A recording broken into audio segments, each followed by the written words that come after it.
Palacio doon sa sinasabing parang credit grabber po ang Pangulo doon po sa Bukana ah, ano ba yung bridge na inopen po na sinasabi po niyang naaprubahan ng mga 2022 at 2018 pa daw po yun under the previous administration. Sino po ang bumabatikos? Sino po ang nagsabing credit grabber? Parang wala po tayong nadinig na ganun. Wala akong konteksto. So, kung hindi natin alam kung sino nagsabi at ito ay sa tabi-tabi lamang, hindi na po natin ito dapat pansinin pa muna. Dahil alam naman po natin, sa ngayon po, ang sinabi po na Bukana Bridge ay natapos po sa panahon ni Pangulong Marcos Jr. Sunod na tanong mula kay Gilbert. Sa Bukana Bridge is a 1.3 kilometer bridge. Kasama ito sa buong bypass na ginagawa around Davao City. At ito'y sinasabi, ang estimate natin na ang biyahe na dati halos 2 oras ay mababawasan, magiging mga 25 minutes, 20 minutes na lang. We will open the bridge on the 15th, December 15. Matatapos yung buong bypass by December 2027. Na-approve ito noong July ng 2022. Nagsimula ito ng late 2023. At ngayon ay tapos na. Kaya natulungan naman tayo ng ating mga Chinese na contractor dahil ang ganda ng technology nila kaya napakabilis. This is one of the 4 major projects that our legacy projects that we will be finishing in Davao and its environs. I'm congratulating the DPWH for their good attention to this matter, and lahat ng nagtrabaho rito, congratulations. At we're looking forward to December 15 kung kailan meron ng dadaan na traffic. Officer Undersecretary Claire Castro.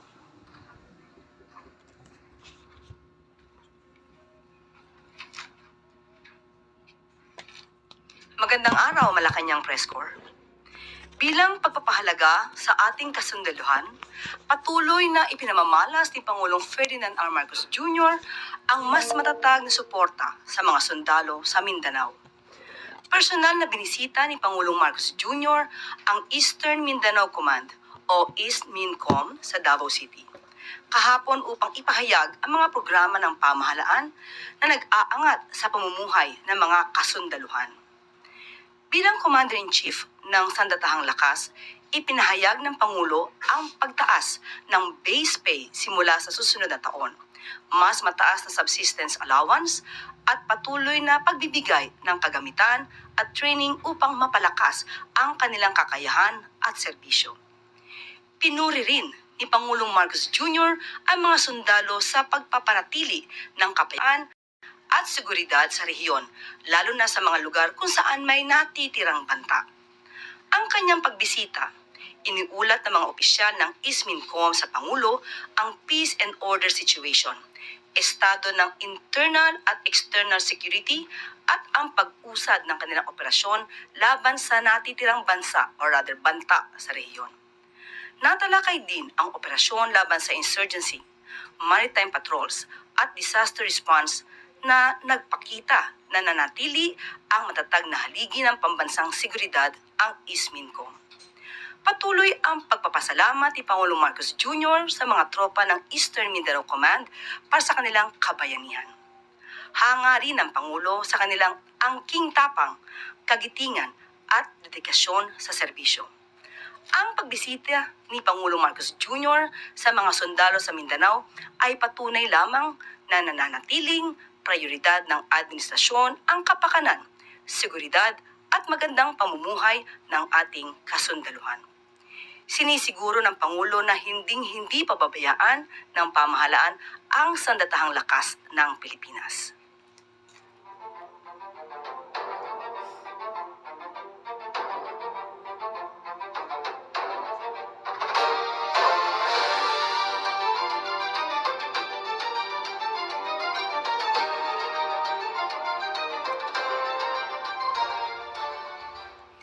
Bilang pagkilala rin po sa kabayanihan ng ating mga kasundaluhan, ipinag-utnos ni Pangulong Ferdinand R. Marcos Jr. ang muling pagbabalik serbisyo at ang spot promotion ni Captain Jerome Hakuba bilang isang major, matapos na mawala ng paningin alang-alang sa bayan. na una nang inilagay sa Complete Disability Discharge o CDD si Major Hakuba na ngayon ay na-reassign sa adaptive duties na angkop sa 15 years sa kanyang paninilbihan sa Philippine Army. Sa likod ng pagkawala ng kanyang paningin, naniniwala ang Pangulo na malaki pa rin ang maiaambag ni Major Hakuba sa military lalo pa sa kanyang serbisyo at karanasan sa sandatahang lakas. Nais ipamalas ng Pangulo na kahit ang isang tao ay nagkaroon ng kapansanan, malaki pa rin ang maiaambag nila sa lipunan. Para sa mga magigiting na tulad nila, hindi hadlang ang naging kapansanan para makapagsilbi sa bayan. Minarapat din ni Pangulong Marcos Jr. bilang Commander-in-Chief na bumalangkas ng bagong polisiya para sa lahat ng mga sundalo na nasaktan at nasugatan dahil sa sakripisyo para ipagtanggol ang Pilipinas. Ayon kay Pangulong Marcos Jr., nararapat lang na ipagpatuloy ng pamahalaan ang pagkilala sa katapangan at sakripisyo ng mga kasundaluhan. Sa kanyang administrasyon, sinisiguro ni Pangulong Marcos Jr. na mabibigyan ng pagkilala ang sakripisyo at buhay na ibinuwis ng mga kasundaluhan. Mapanatili lamang ang kaayusan at kapayapaan sa bansa.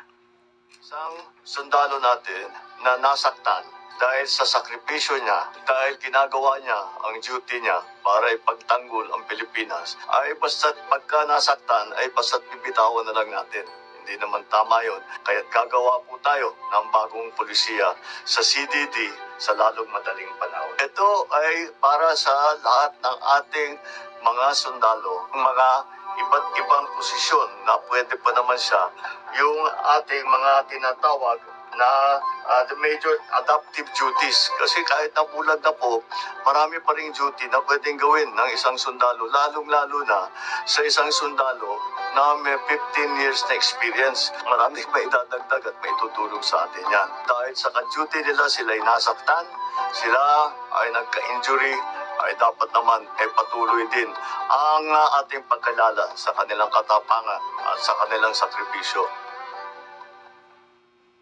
At maaari na po akong tumanggap ng inyong mga katanungan. Unang tanong mula kay Marisol Halili, TV5.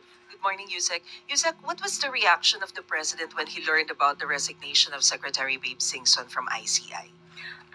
Napag-alaman naman din po na dahil sa kanyang concern sa kalusugan, ay nagpasabi na po siya na sa kanyang pagbibitiw at dahil nga po magaling po ang si Secretary Babe Singson, pinakiusapan po sa pamamagitan po ni Sec Vince na kung maaari pa ay manatili pa siya.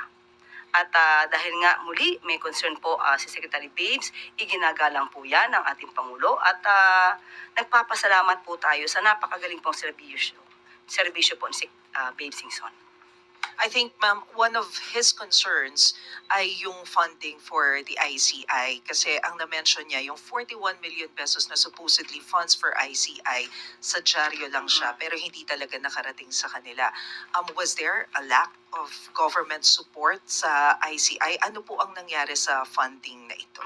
Ayon po sa DBM, yung SARO po ay as early as September ay nandyan na po. Ang natatangi lamang po siguro nagkaroon ng konting delay ay yung pag-implement po or pagsasagawa po ng MDC at yung modified disbursement system. At ngayon po ay maitatanong po natin, yung pondo po ay nasa kanila na.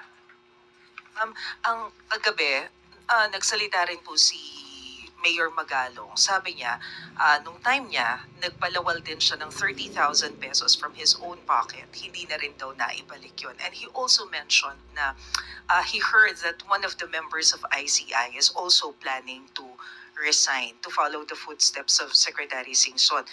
Meron po ba kayong nakuhang information about this and how will this affect the operation and integrity of ICI? Patungkol po sa sinabi niya na mayroon pang kulang sa kanya, ipinakiusap na po natin since nandiyan na po yung pondo. Kung ano po yung pagkukulang sa may mga dapat na bayaran na po agad. At hindi po naman nagkulang ang Pangulo dahil lahat po ng kailangan ng ICI, lahat na maibibigay na tulong po na manggagaling po sa Pangulo, iyan po ay ibinibigay. At patungkol po kung sino pa yung magre-resign, siguro mas maganda po siya na po yung kanyang, siya na po ay yung tanungin. Siya naman po nagbigay ng information. Sorry, Ma'am, last na lang. Yun po sinasabi ninyo na funds na hawak na ng ICI, buong 41M po. Opo, nasa kanila po. Okay, May thank you. follow-up question po si Ivan Mayrina. May 7. Yusek, good morning. Mismong si Secretary Singson po ang nagsabi na kulang sa ngipin, kulang sa kapangyarihan ng ICI at sa ngayon may mga pending measures in Congress na layong lumikha ng mas pinalakas at mas may kapangyarihang ICI, although ibang it goes in a different name.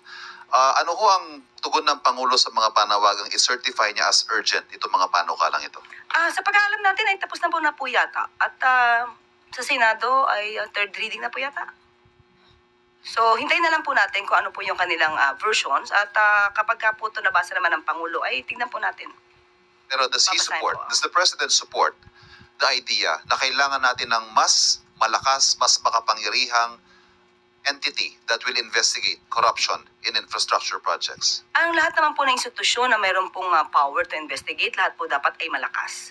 Meron po silang kapangyarihan. Pero sa ito po kasing isinagawa na ICI, Independent Commission, ito po ay batay lang po sa EO 94 at alam po natin na ang purpose nito ay to maging fact-finding commission.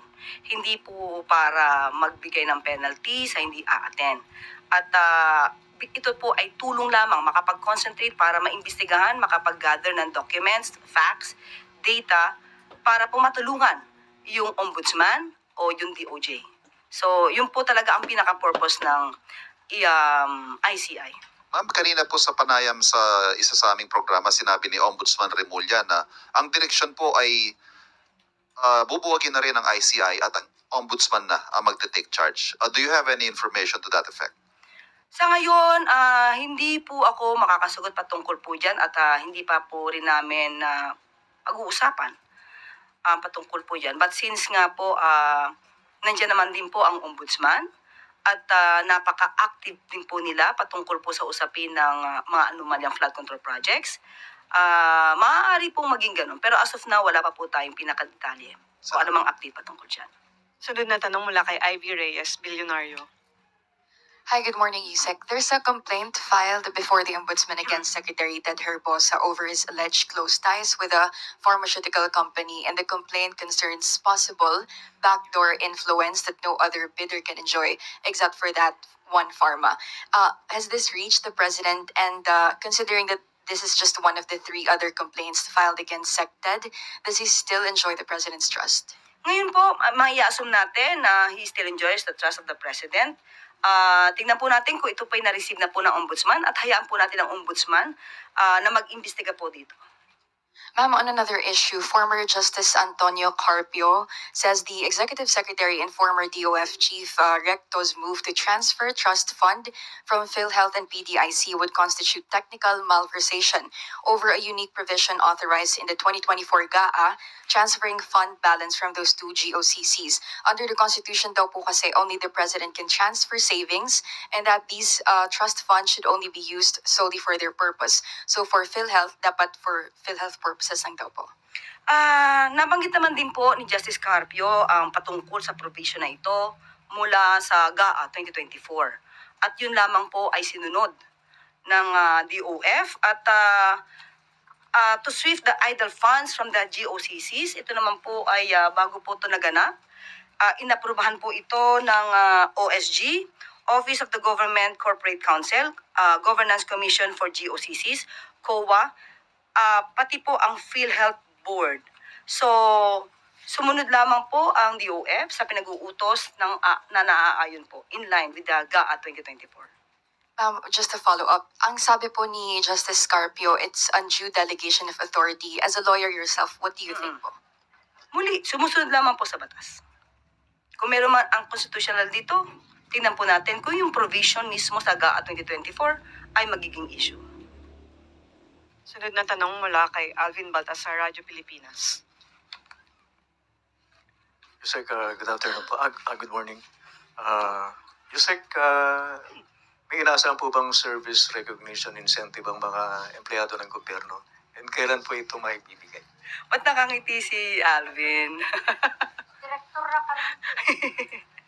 Hintayin po natin yung EO. Para lang po sa kapanatagan ng mga government workers. Siguradong may bibigay po ba? Bago po ilabas yung EO. Basta may good news. Hintayin po natin yung iyo. Maraming salamat po, Yusek. Thank you po. Alam mo na po.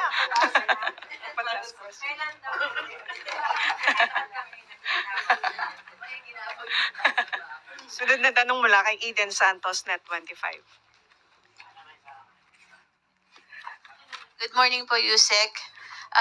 Yusek, meron na po bang tugon ang kampo ni Vice President Sara Duterte dun po sa pahayag ng Pangulo na bukas siya sa dialogo sa Vice Presidente para sa pagkakaroon ng pagkakaisa sa bansa? Since ang Pangulo po ang nag-offer nito para maipakita yung kanyang sinseridad, yung kanyang pagiging seryoso, wala po ba siyang unang hakbang para mangyari po yung dialogo na ito?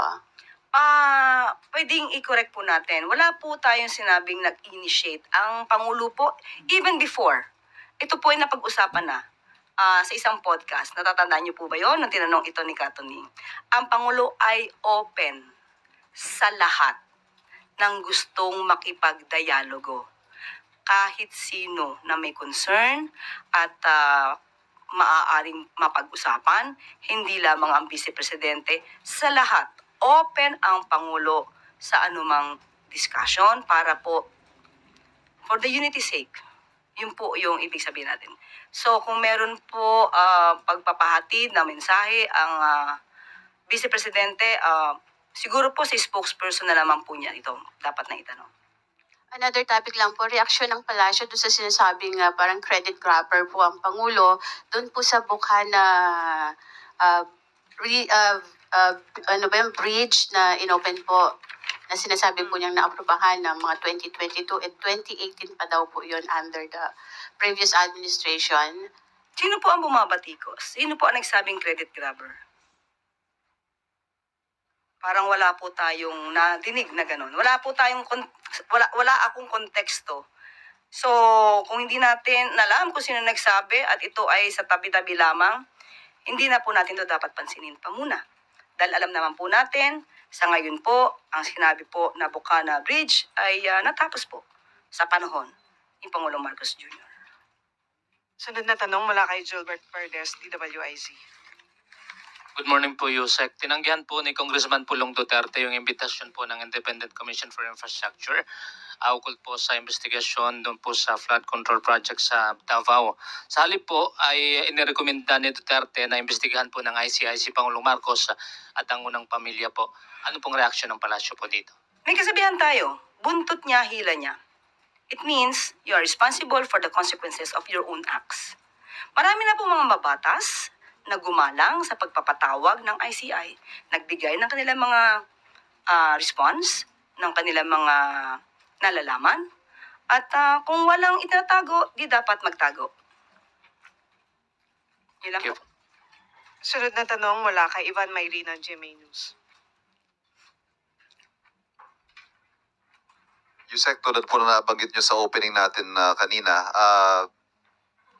pinapakita po ng Pangulo ang kanyang pagpapahalaga at matatag na suporta sa kasundaluhan. Nagkakasunod-sunod po yung bisita niya sa mga kampo, ang anunsyo niya ng dagdag na base pay, subsistence allowance. Ang tanong po does the President feel the need to show this support to the military at this time? Hanggat may oras po ang Pangulo, hindi po ito dapat kino-question. Ang pagbisita sa ating mga kasundaluhan, sa mga uniformed personnel, ay nararapat lamang po bilang Commander-in-Chief. So wala po itong kinalaman kung merong mang issue ngayon, obligasyon po ng Pangulo na bisitahin sila. At ito po ay nagkataon lang na bukod po sa pagbisita yung mga anunsyo ng dagdag na benepisyo sa mga sundalo, nagkataon lang na ito po ay nangyayari sa panahong may mga panawagan for the military to withdraw support from the administration. Kung nararapat po silang bigyan na mas magandang ayuda, pagtulong, kailangan naman din po nating bigay dahil ang kanilang sakripisyo po sa bayan, buhay po ang nakataya sa kanila. Sunod na tanong mula kay Katrina Domingo, ABS-CBN. Ma'am, on a related topic, still on the military, the Kilusang Mayo Uno is criticizing the timing and the intention of the Marcos Jr. administration in increasing the base pay of all military and uniformed personnel. In their own words, they said na kakaibang timing nga naman itaas bigla ang sweldo ng mga pasistang tropa ng Estado kung kailangan nasusukol ka na sa galit ng taong bayan sa sindikatong korupsyon. How does the palace explain to the public kung bakit po nag-implement ng base pay hike when talks of a possible military reset or ouster are rife in public? Ang pagkilala po sa mga kasundaluhan natin, hindi po ito nababatay kung ano po ang nangyayaring ingay ngayon. Mga political noise. Karapatan po nila at dapat lamang pong kilalanin ang kanilang pagiging bayani ng ating bayan. So sa mga ganyan mga usapin, mga negatibo na ibinibigay at pinupukol sa Pangulo, hindi po ito magpapatigil sa Pangulo para bigyan ng tulong ang ating mga kasunduluhan. Ma'am, the same group is also questioning bakit daw po mayroon ng daily subsistence increase for the military personnel. Merong increase sa base pay, pero yung mga ordinaryong manggagawa who underwent a process of a legislative wage hike, hindi pa rin daw po nag-grant yung hinihingi nilang 200 peso a regional wage increase. Hindi po yun sakop ng Pangulo. Sa Pangulo po, sa DOLE po, nakikita po natin, meron pong pagtaas ng mga sweldo sa mga regions at hindi po nila yan makakaila. Hindi po pinapahinto ng Pangulo ang pagtataas ng sweldo na within his power. Pero yung pagtaas po, binabanggit nila na halagang 200 at yan po ay nasa kamay na po ng Kongreso. Just a follow-up question. The DOLE is under the executive branch and therefore under the president. Why can't the president push for the wage hike of ordinary Filipino workers? Meron po tayo sa tripartite board, meron po increase. Hindi po ito makakaila. Yung sinasabi po nilang wage hike ng 200 pesos, ito po ay saklaw ng Kongreso.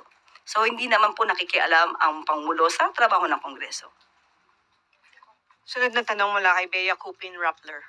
Hi, ma'am. Good morning. A Rappler investigation based on SEC documents and data from government websites found that Justice Undersecretary Jojo Cadiz has ties to a major construction company that was only incorporated po in 2023 through Yusek Cadiz's son, who was 19 at the time, 21 na siya ngayon, I believe. JSJ Builders Incorporation, the investigation found won more than 200 million in projects in Ilocos Norte since its incorporation 2 years ago. Yusek Cadiz has also been accused by former legislator Zaldico of supposedly acting as a bagman for the president. First question, ma'am, is the president aware of his former aide's ties to this contractor, or has he since been made aware, given po the prohibitions under the Constitution? As of the moment, we have not talked about that. But if there's a need for investigation on that issue, so let the investigation be done.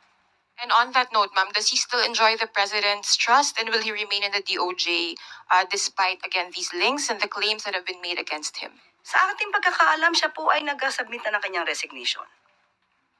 Sa ating pagkakaalam, bibigyan ko lang po ng update. Has it been accepted? No. Bibigyan ko po kayo ng update. Sunod na tanong mula kay Ann Soberano, Bombo Radyo. Yusek, good morning. Reaction lang po ni Presidente kasi kahapon po si Majority Leader Sandro Marcos humarap po sa ICI. Ano po ang naging tugon dito ng Pangulo? Since sinabi din po ni dating DPW Secretary Babe Singson na tila po nabigla si Majority Leader Sandro Marcos sa mga itinanong sa kanya. Unang-una, bilang magulang, makikita natin kung paano ba pinalaki ng mga magulang ang isang anak.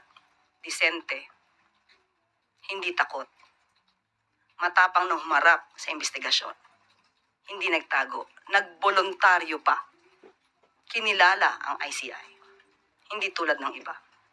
So doon pa lang po bilang magulang ay proud sila sa kanilang anak.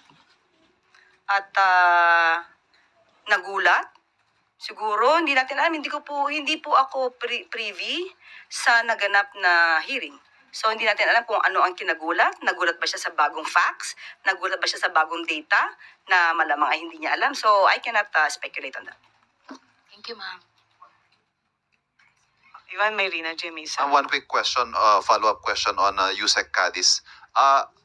Can the palace confirm na si Yusek Cadiz po ay associate ng Pangulo or aide niya at some point? Wala po ako mako-confirm sa ngayon. Thank you. Isang tanong mula kay Eugene Fernandez, IBC. Yusek, with the recent report of PSA regarding the inflation, it went down to 1.5 from 1.7 last month. Does the palace satisfied with this decrease with regards to the inflation rate po?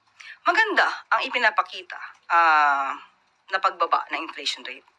Dahil nga sabi natin, hindi maiiwasan because of the political noise na talaga naman maaapektuhan ang ating ekonomiya. At kapag ka naman po ito'y natapos na at naipakita naman ng Pangulo kung ano ang reason kung bakit kailangan magkaroon ng pag-iimbestiga at tingin natin mas lalong magtitiwala ang taong bayan sa Pangulo. Sabi nga natin, may mga pagkakataon hindi siguro popular ang iyong desisyon dahil makakaapekto mismo ito sa iyong administrasyon. Pero anong pipiliin mo? Popular na desisyon o right decision? So sa Pangulo, ito yung tinatawag nating right decision. Kahit ano pang mangyari, maapektuhan man pansamantala ang ating ekonomiya, ang taong bayan, basta dapat maituwid ang tama. Yusek, just a quick follow-up. I would like to also ask the reaction of the palace since browsing through the comments dun sa recent post ng PSA regarding the inflation rate, parang hindi naniniwala yung maraming tao regarding the decrease of the inflation rate. May reaction po ba tayo regarding that? Maraming mga tao malamang na hindi maniniwala dahil hindi naman sila ganun ka-aware kung paano tumatakbo ang ekonomiya. Marami rin talagang ordinaryong tao, simpleng tao na minsan ang ganito mga masyadong technical ay talaga namang hindi maiintindihan. Pero saan pa po ba tayo maniniwala? Hindi po ba sa records? Thank you, Yusek. Sa pantanong mula kay Katrina Domingo, ABS-CBN. I'm going back to Jojo Pasko ba to? Cadiz. Pang Christmas gift na ba Merry to? Christmas, Undersecretary. just on Jojo Cadiz, when did he exactly resign? Hindi ko, ngayon, natanong ko lang po yan sa DOJ, hindi ko po natanong kung ano yung exact date. Okay. So, bibigyan ko po kayo ng pinaka-update. Ma'am, how does the palace respond to observations na yung mga officials close to the president or at least in the executive branch, nagre-resign lang po sila kapag naibabalita na or naisisiwalat na yung alleged involvement nila dito sa mga anomalies in government. Take for example, Jojo Cadiz na yung 19-year-old son apparently is the head of a construction firm na nanalo ng millions of pesos in government projects. Hindi ba dapat ikatuwa ng tao, ng taong bayan? Kung meron mang mga tao na kaalyado ng Pangulo at kapag ka na-involved, kahit wala pang desisyon o wala pa man judgment, ay umaalis, hindi po ba mas magandang tignan yon? Mas maganda po yon dahil ibig sabihin hindi nagtotolerate ang Pangulo kung mayroon mang mga taong maaaring nasasangkot, although wala pang judgment. Hindi tulad ng mga nakaraan, kahit nandiyan na yung mga pangalan, nag-i-stay pa rin, kahit malaki na ang issue about sa corruption. Ma'am, but does the palace see a need to sift through its officials once more, considering that Jojo Cadiz has been there, the corporation of Jojo Cadiz's 19-year-old son has been there since 2023. Is there a need to, sift through, review again yung mga dealings and other ties of officials sitting in high-ranking positions in government? Katulad po niyan, kung sila ay nai-involve at alam nila na maaari sila masangkot kahit wala silang kasalanan. Paggalang ito sa Pangulo mismo nila, para sila muna ay umalis. Sila ay mag-resign. Paggalang ito sa taong bayan, paggalang ito sa Pangulo. So, alam nila ang gusto ng Pangulo. Dapat masawata ang korupsyon. Huling tanong mula kay Heidi Sampang, DZAS. Good morning, Yusek. Siguro po nabalitaan na rin po ng palasyo yung nakakasang kilos protesta next week po ng grupong Manibela, the Transport Group. So, meron po bang plano ang Pangulo na ipasilip po or silipin po niya yung mga concerns po ng transport group na ito like abuse daw po sa LTO, sa mga delay po ng release ng jeepney registration papers po nila? Opo, ipinag-utos naman po sa pamunuan po ng DOTR. Tignan po mabuti kung ano po ang hinaing ng grupo ng Manibela. So kailangan po rin itong maresolba kung meron naman po talagang batayan ang kanilang reklamo, dapat po ito masolusyonan kaagad. Mhm. Pero meron din po bang pakiusap ang Malacanang? Kasi plano rin po ng grupo na i-extend pa po kung more than 3 days pa yung kanilang kilos protesta. Kawawa naman po yung mga commuters natin, lalo na po ngayon holiday season. Opo, tayo na rin po mananawagan sa grupo ng Manibela. Alam naman po natin, Christmas season. Baka naman po pwedeng ipamasko nyo na. At mapag-usapan na lang po kung ano man yung mga hinaing nila. Pag-usapan po para ma-resolve agad. Thank you, Yusek. Thank you, thank you. Balik sa iyo, Yusek. Salamat. 20 araw bago magpasko, Merry ang kapaskuhan ng ating siyam na mga kababayan na makakauwi na sa bansa matapos na mabihag ng rebel group ng Houthi sa Yemen. Ayon kay Pangulong Ferdinand R. Marcos Jr., excited na ang pamahalaan na salubungin sa Pilipinas kasama ng kanilang mga mahal sa buhay ang siyam na marino na nailigtas mula sa lumubog na MV Eternity Sea sa Red Sea noong Hulyo. Lula ng MV Eternity Sea ang mga marino noong sila ay mabihag ng Houthi rebel group sa Yemen habang naglalayag sa Red Sea. Sa ngayon, sila po ay pauwi na sa Pilipinas. Dumating sila sa Oman mula sa Yemen noong Miyerkules at sinalubong ng mga tauhan ng Philippine Embassy sa Muscat at ng Department of Migrant Workers. Lubos ang pasasalamat ni Pangulong Marcos Jr. sa Department of Foreign Affairs sa pangunguna ni Secretary Maria Teresa Lazaro, sa DMW sa pangunguna ni Secretary Hans Kakdak at sa Philippine Embassy sa Oman upang masiguro ang kaligtasan ng mga marino. Nagpaabot din ng pasasalamat si Pangulong Marcos Jr. sa Oman government, lalong-lalo na kay Oman Sultanate, Sultan Haitham bin Tariq, sa kanilang walang tigil na tulong sa Pilipinas upang masigurong ligtas ang mga marinong Pinoy. Samantala, nagpaabot naman ng pakikiramay si Pangulong Marcos Jr. sa mga mahal sa buhay ni Nel Roy Fanner na nasawi noong na inatake ang MV Eternity Sea. Para kay Pangulong Marcos Jr., palaging una ang seguridad at kapanganan ng mga bagong bayani, sa laot man o san mang panig na mundo. May hatid na magandang balita. Yung siyam na marino na ating kababayan ay naligtas mula sa lumubog ng barko, yung MV Eternity Sea sa Red Sea noong Hulyo, at sila ay binihag ng mga Houthi sa Yemen. Sila po ay pauwi na. At huwag po natin kakalimutan na magpasalamat sa Omani government dahil sila talaga ay walang tigil na tumutulong sa atin. Kaya pinapaabot ko, pasasalamat ko sa Sultanate of Oman. Ang namumuno ay ang Sultan Haitham bin Tariq at sila po ay talagang kaibigan po ng Pilipino at lahat ng maaring gawin para iligtas ang ating mga marino ay kanilang ginawa. Kaya naman ay nandito na tayo at nailigtas yung siyam. At hindi na natin pinatagal, gusto na siguro nila umuwi, Pasko pa. Kaya pinauwi na natin at parating na rin sa Pilipinas. At bago tayo magtapos, Bukana Bridge sa Davao, 100% complete na at pinaplanong buksan sa publiko ngayong buwan ayon kay Pangulong Marcos Jr. Tumungo sa Davao kahapon si Pangulong Ferdinand R. Marcos Jr. upang inspeksyonin ang Davao River Bukana Bridge Project. Ang nasabing tulay ay may kabuang haba na 1.34 kilometers na nagdurugtong sa Barangay 76A Bukana at Matina, Aplaya. May 4 na lanes din ito upang siguruhin ang mabilis at maayos na daloy ng trapiko. Ayon sa Pangulo, inaasahang magiging 20 to 25 minutes na lang ang nakasanayang 2 oras na biyahe sa tulong ng Bukana Bridge. Inaasahang magiging malaki ang tulong ng tulay upang mabawasan ang traffic congestion sa downtown Davao. Dahil tinatayang aabot sa higit 14,000 vehicles kada araw ang kaya nitong i-accommodate. Ayon kay Pangulong Marcos Jr., target buksan sa publiko ang Bukana Bridge sa December 15. Dagdag pa ng Pangulo, sakto ang magiging pagbubukas ng tulay sa nalalapit na Kapaskuhan, lalo pat inaasahang magiging abala ang mga tao sa paghahanda para dito. Bukod sa Bukana Bridge, inulat din ni Pangulong Marcos Jr. na ongoing ang construction ng 45.5 km Davao Bypass Construction Project na inaasahang matatapos sa 2027. Buo ang paniniwala ng Pangulo na malaki ang pakinabang ng mga Pilipino sa mga ganitong infrastructure projects, lalo na long-time or rather long-term benefits ang pag-uusapan.